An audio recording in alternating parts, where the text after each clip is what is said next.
शिवाय। एक बार श्री शिव जी ने पार्वती जी से कहा कि मैंने आपसे एक चोरी की है। तो श्री पार्वती जी ने कहा ऐसी कौन सी चोरी है जो मैं नहीं जानती हूँ। तो श्री शिव जी ने कहा कि वो चोरी इस प्रकार की थी कि हम और एक और व्यक्ति में गए थे साथ में, और श्री शिव जी ने कहा कि वो व्यक्ति मुझे ले गया था। मतलब उन्होंने ये नहीं कहा कि मैं उसके साथ गया था, उन्होंने कहा था वो मुझे ले गया, मतलब मेरा मन नहीं था लेकिन हम गए थे। तो श्री पार्वती जी को श्री शिव जी ने जो कथा सुनाई वही मैं आपको बता रहा हूँ। मेजर टिप्स सिंगनम चैनल में आपका स्वागत है। आपको जानकारी अच्छी लगे तो वीडियो को शेयर करिएगा। दोस्तों, श्री शिव जी ने पार्वती जी से कहा कि एक बार हम और काकभूषण जी पृथ्वी पर जाने की इच्छा करने लगे, क्योंकि पृथ्वी पर श्री राम जी ने जन्म लिया था और बहुत ही मेरा मन कर रहा था श्री राम जी को देखने के, उनके बाल दर्शन करने का मन कर रहा था। तो श्री पार्वती जी ने कहा फिर क्या हुआ।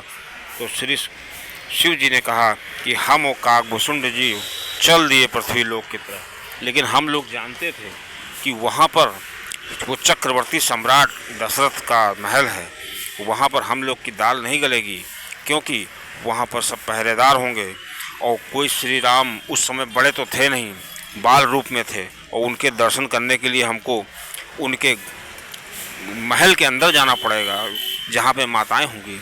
अब मैं वहाँ कैसे जाता। ऐसे में श्री शिव जी ने पार्वती जी से कहा कि हम लोग को एक युक्ति सूझी कि क्यों ना हम लोग अपना यहाँ पे एक कार्यालय बना दें। उन्होंने सरयू के किनारे अपना एक कार्यालय बनाया और उस कार्यालय में उन्होंने हाथ देखने का, भविष्य देखने का काम शुरू किया।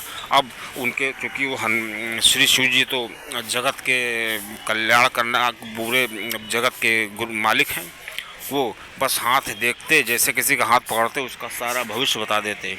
अब देखते ही देखते पूरी अयोध्या में धूम मच गई कि एक बहुत बड़े साधु आए हैं और वो हाथ देख रहे हैं और बहुत सही सही बताते हैं। और जो काकभूषण जी थे वो भी श्री शिव जी के साथ हो लिए, उनके असिस्टेंट के रूप में। ये बात इतनी फैल गई कि महल के अंदर जो माताएं थीं, कौशल्या माता, कैकेयी माता को पता चली। तो कौशल्या माता को भी इच्छा हुई कि क्यों ना हम श्री शिव जी से मिलें, ऐसे वो जो ब्राह्मण हैं उनसे अपने भविष्य, अपने बच्चों के भविष्य के बारे में पूछें। ऐसे में उन्होंने पहरेदारों को भेजा कि जाओ उसको ले करके आओ। दोस्तों, लाइन लगी थी लंबी, लेकिन जब वो पहरेदार, वो सैनिक आए श्री ब्राह्मण को बुलाने के लिए, तो उन्होंने कहा आपका बुलावा आया है, आपको माता ने बुलाया है। दोनों श्री शिव जी, काकभूषण जी चल दिए, उनकी मन की मुराद पूरी हुई। लेकिन जब द्वार पे पहुँचे तो द्वारपालों ने कहा कि आप ही अंदर जा सकते हैं, और काकभूषण जी को कहा कि ये नहीं जा सकते हैं। अब काकभूषण जी बहुत परेशान, क्योंकि वो भी राम भक्त थे। उन्होंने कहा कि भाई ये देखो आप जा रहे हैं अकेले अकेले और मैं दर्शन नहीं कर पाऊँगा। तो श्री शिव जी ने कहा मुझे जाने दो अंदर, फिर मैं कोई युक्ति सोचता हूँ। अब शिव जी अंदर पहुँच गए थे माताओं के सामने, और वहाँ पे श्री राम जी, लक्ष्मण जी, भरत जी, शत्रुघ्न जी लेटे हुए थे। अब माताओं की तो इच्छा होती है अपने लाडले के बारे में तीन ही चीज़ पूछने की कि पढ़ाई लिखाई कैसी होगी, इसकी सेहत कैसी रहेगी और बहू कैसी आएगी। अब जैसे ही श्री शिव जी से उन्होंने प्रश्न पूछना शुरू किया, अब श्री शिव जी ने तुरंत युक्ति लगाई, अपनी पोथी उथी देखने लगे। कहा अरे एक गलती हो गई है। तो माताओं ने कहा क्या गलती हो गई है। कहा कि मैं सब कुछ तो ले आया, लेकिन अपने जो पोथी पत्री हैं जिनसे मैं देखता हूँ, विचारता हूँ, वो तो हमारे असिस्टेंट के पास है जो कि बाहर खड़ा है, क्या मैं उसको बुला सकता हूँ। माताओं ने कहा ठीक है, उसको तुरंत बुलाइए। तुरंत माताओं ने आदेश दिया द्वारपालों को कि जाओ उस बाहर खड़े हुए श्री शिव जी के साथ जो आए हैं ब्राह्मण, उनको बुला के लाओ। अब इतने में काकभूषण जी आए। काकभूषण जी मन ही मन समझ गए थे कि श्री शिव जी ने अच्छी युक्ति लगाई है। अब काकभूषण जी भी अंदर आ गए।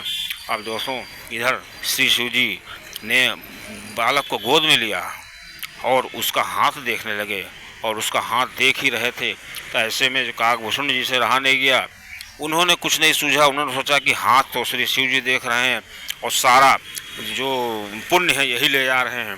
उन्होंने क्या किया, उसका पैर, बालक का पैर पकड़ लिया और बालक का पैर देखने लगे, और एक हाथ से दूसरा हाथ जो था, जो शिव जी देख रहे थे, उसका दूसरा हाथ वो पकड़ लिया और उस हाथ को देखने लगे। ऐसे में श्री शिव जी समझ गए कि अरे मैं तो केवल एक हाथ ही देख पाया, ये तो मेरे प्रभु के पैर और हाथ दोनों देख रहे हैं।